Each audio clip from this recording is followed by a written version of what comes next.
There wasn't much that was going on in the office sector at the national level in the second quarter of 2017. Vacancies ended the period at 16%. That's zero change relative to the first quarter of 2017, though it was down 10 basis points year over year.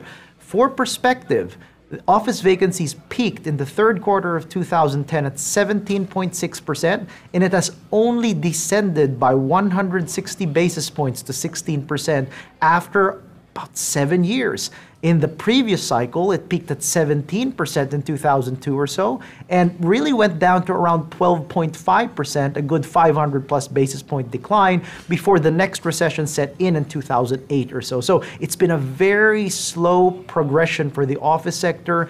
Rents only grew by 0.4 and 0.3% respectively for asking and effective rents in the quarter, both 1.6% year over year. That's basically GDP growth rate in 2016.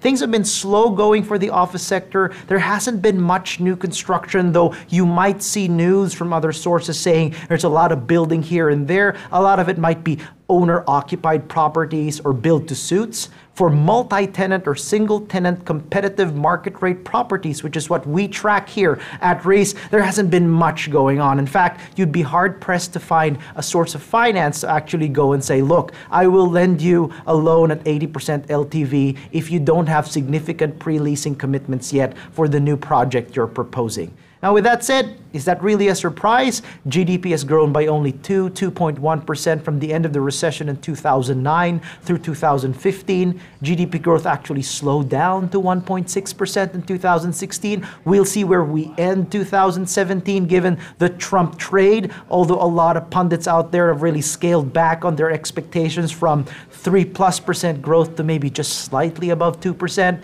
If we don't see a whole lot of economic growth and corresponding job growth, we're just not going to see much action in the office sector. With that said, there's also not a whole lot of building, so with tepid demand and tepid supply, you've got this slow equilibrium of progress for rents and vacancies.